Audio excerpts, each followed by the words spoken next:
sight. That was awesome. Wow. Out of sight. There you go. Hey, it's Dr. Cody Rall with Techforpsych. So just had an amazing day out in Wisconsin. My friend put on this event called Rocket Fest, in which we had a lot of friends come out. We went out to this frozen lake and shot off rockets. And I had the drone out there and got a lot of footage. It was a lot of fun. On the drive out, I was listening to this audiobook called The Mind Illuminated by John Yates. And I love this book because it really ties together a lot of ideas that I've had about meditation, and specific to Muse Headband meditation. So I wanted to talk about that here. But real quick, if you guys haven't subscribed yet, please hit the subscribe button and click that bell so you get notifications when I upload new content. Super appreciate the support, and everybody's questions have been amazing so far. So getting back to this book called The Mind Illuminated, John Yates has done an incredible job of articulating these different concepts that I've come into with meditation, especially with using the Muse Headband device. And if you guys recall, a couple of months ago, I put out a video in which I took you through one of my meditation sessions, and I showed you where the brainwaves actually spiked up, like I got a lot of interference from the audio feedback, meaning that when you go into the Muse Headband meditation, it gives you audio feedback. As a lot of you know that have used the Muse Headband, when you get distracted, you actually hear a lot of interference because you're in this beach scene and you hear waves crash and the wind starts flaring up. And that's how you know you get distracted from the breath, right? So when you are concentrated on the breath and you're there for about 5 seconds, you hear birds chirping, and that gets you really excited. You know you're getting a good score. And at the end of the session, it gives you your data points and you can track how you did during the session.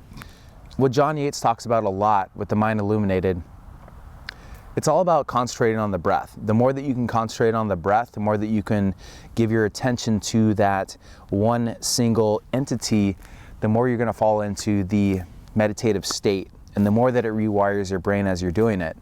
And John Yates made this incredible distinction between attention and awareness, and that's really what I want to talk about in this video.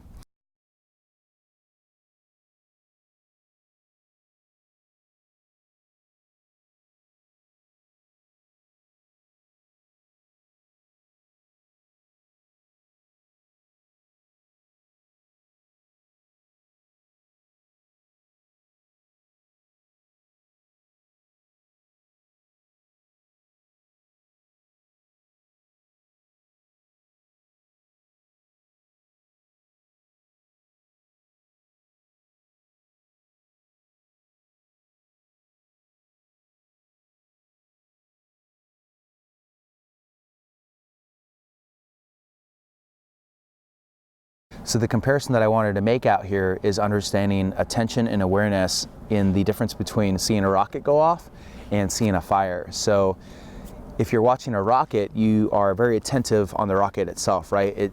Your mind shuts out all peripheral awareness. You're just focused on the rocket because it's a very instantaneous event. You want to capture as much of it as you can. And once it's over, you kind of sit back and your peripheral awareness sort of comes back. But if you're staring at a campfire, your peripheral awareness expands and you're not really attentive on any one part of the fire, right? So use that when you meditate. Allow that dilation of focus, allow that dilation of perspective to bring you in and out of the meditative state to recruit different brain networks. You can be very intense on the breath, just noticing every little nuance, just like watching a rocket fire into the sky. Or you can pull back and be a little bit more nonchalant about it, like you're looking at a fire, more relaxed, sit back, more peripheral awareness, feeling how your body is being pulled into the ground, the temperature around you, the sounds around you. Not getting distracted, but just be kind of like peripherally aware of what's going on. Just like the camera that I'm talking about, if it's focused on me and it blurs out the edges, that's the focus point. So you can have different focal length of a lens, meaning that the primary object will be more in focus and blur out the background, or you can make it blend it all together, right? So the way that John Yates describes it is that you want to maintain this balance between attention and awareness. So if you have the proper balance of attention and awareness, the meditation becomes very enjoyable. If you get too much attention just on the breath, you sort of shut out the outside world and your mind can wander a lot from there. But if you maintain an outside awareness of your surroundings and your entire body, it makes it a lot more interesting. and that allows the meditation to feel more fruitful. So I've been reading connectome papers, scientific papers, and that makes a lot of sense to me, because when you look at the brain connectome and these different networks that turn on and off with different experiences, whether that be internal dialogue, understanding what's going on in the external environment, and meditation, what you see is that as you meditate, more and more different brain areas turn on, and different brain areas that don't normally communicate to each other actually communicate to each other. You can actually see this on fMRI studies. So what's going on is different brain networks actually being activated, and my theory is that as you are concentrating on your breath and you have attention, but also you incorporate awareness, you're actually turning on different brain circuits. So imagine if you start out with meditation, and I don't know how much you guys have experience with meditation, but there's a very superficial level that you start out with, but as you go deeper and deeper into the meditation, you feel very expansive, and there's different sensations that come along with it. And my idea is that when you start out, only a couple of brain networks are turned on. You have that basic attention on the breath.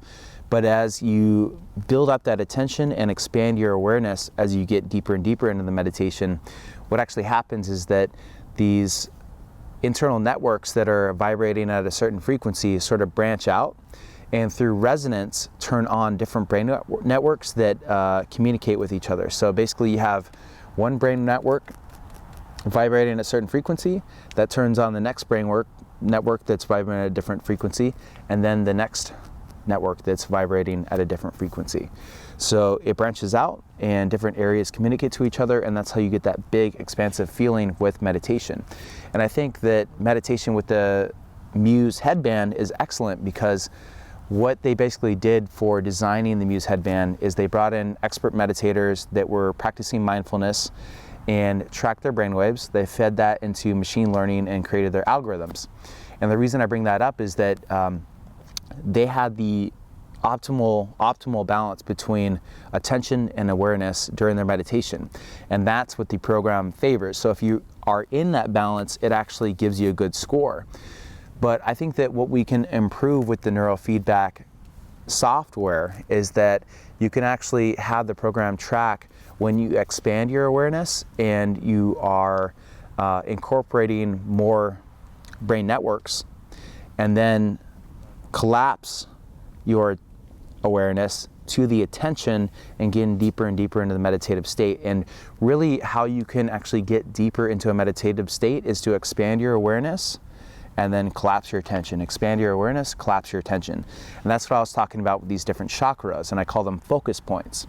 So if you think about different brain networks, the focus points actually turn on different areas of your brain, because if I'm focusing right here, that's going to activate a different part of the network in your brain than if I focus right here on the diaphragm. And there's a bunch of different chakras from traditional Eastern practices teaching you how to meditate. And what I think that is a specific combination of different areas of the brain that turn on when you're focusing in that point, and actually got that right balance between awareness and attention, so that your brain waves are resonating at a certain frequency and branching out through different networks, recruiting different networks, and allowing you to meditate at a certain meditative state.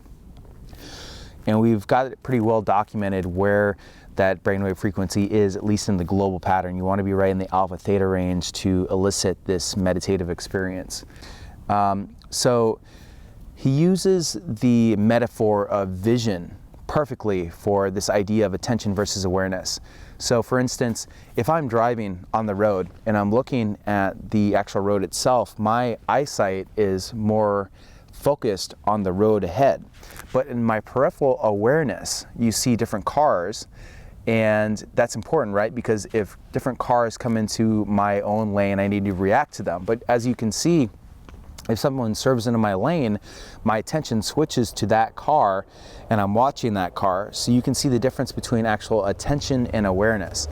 And focusing on the breath during meditation is very much attention versus awareness, because you can be very attentive to the actual breath itself. You can pay attention to it coming in, it going out, the actual temperature, the air, the sensations on your nose or in your diaphragm of what's happening as you breathe. and potentially even counting the breaths. There's all kinds of things that you can do to actually pique your curiosity about what's going on with the breath. And he talked a lot about dullness, because a lot of people get bored when they meditate. So if you keep away from dullness by making it interesting, by paying attention to particular details of the breath, it really helps with meditation as well. And play around with the Muse neurofeedback, because when you expand awareness, often you'll get kind of a chaotic scene, but in my opinion, that's not necessarily a bad thing. You can actually calibrate at different points to get a good score if you calibrate with a lot of attention and then go into it with some awareness and attention balance and focus on the breath and actually get a good score. But what you can do is expand and contract attention and awareness to actually enhance your meditative experience. And that's the most important part. Like, how do you feel at the end? It doesn't really matter about the score at the end, but I think at this point it's kind of just working with the technology, seeing what it can teach you so that you can get the best meditative session possible. And that's really what I'm doing with my clients. If you guys are interested in working one-on-one with me, take a look at www.techforpsych.com/coaching. Thanks so much for listening. This was totally a fireside rant off the cuff, but I decided that I wanted to do it because it's such a beautiful night by the fireside and had such a great day. So I wanted to try to fire it off. Hopefully it made sense, and I really appreciate it. Talk to you guys again sometime soon.